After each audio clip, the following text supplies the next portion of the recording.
Welcome to Anujamani kitchen. இன்றைக்கி நம்ம சேனலில் எங்கள் வீட்டில் விளைஞ்ச இந்த வாழைக்காயை வச்சு ஃபிங்கர் சிப்ஸு செய்ய போகிறேன். அதுக்கு 3 காய் எடுத்து வச்சுருக்கேன். இதை தோல் சீவிட்டு 3 பாகமாக்கி ஃபிங்கர் சைஸில் அரிஞ்சு வச்சுக்கணும். 3 வாழைக்காயும் தோல் சீவிட்டு இது போல் ஃபிங்கர் ஷேப்பில் அரிஞ்சு எடுத்துக்கணும்.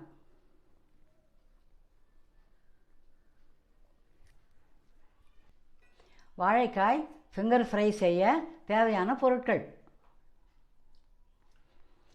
எப்படி செய்கிறதுன்னு பார்க்கலாம் வாங்க.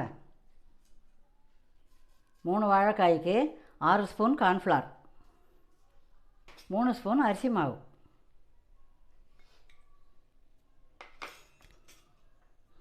1 ஸ்பூன் கடலை மாவு, தேவையான அளவு உப்பு, 1 ஸ்பூன் தனி மிளகாய்த்தூள், 1.5 ஸ்பூன் காஷ்மீரி மிளகாய்த்தூள், கலருக்காக காஷ்மீரி தூளும் காரத்துக்காக தனி மிளகாய்த்தூளும், 1 ஸ்பூன் இஞ்சி பூண்டு விழுது.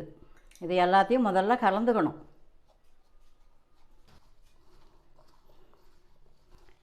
வாழைக்காயை தண்ணியில் போடாத வச்சுருக்கேன். தண்ணியில் போட்டாக்கா அதிகம் உறிஞ்சிடும் தண்ணியை, அதனால் தண்ணி போடாத வச்சுருக்கேன். கோட்டிங் போட மாவு ரெடி ஆகிடுது.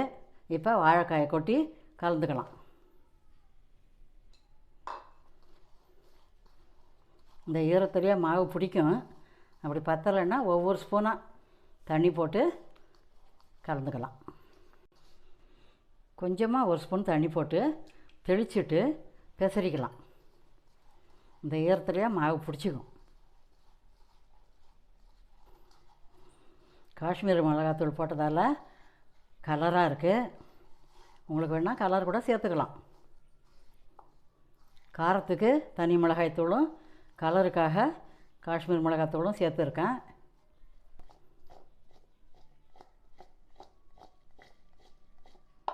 இன்னும் 1 ஸ்பூன் தண்ணி போட்டுக்கலாம்.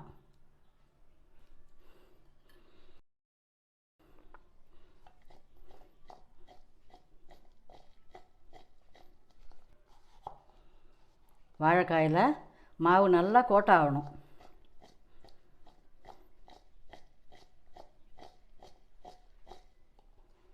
இன்னும் 1 ஸ்பூன் தண்ணி சேர்த்துக்கிறேன்.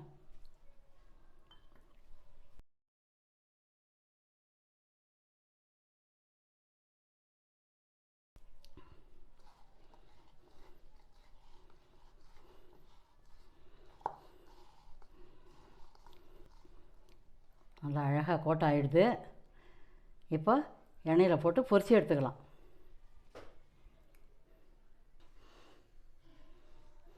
இது போல் பெசரி வச்சாச்சு.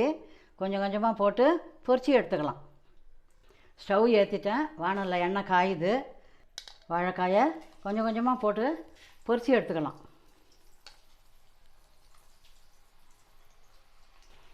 உடனே திருப்பக்கூடாது. 1 நிமிஷம் ஆகட்டும்.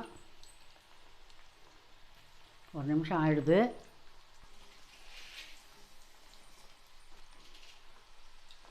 ஒரு 3 நிமிஷம் வேகட்டும்.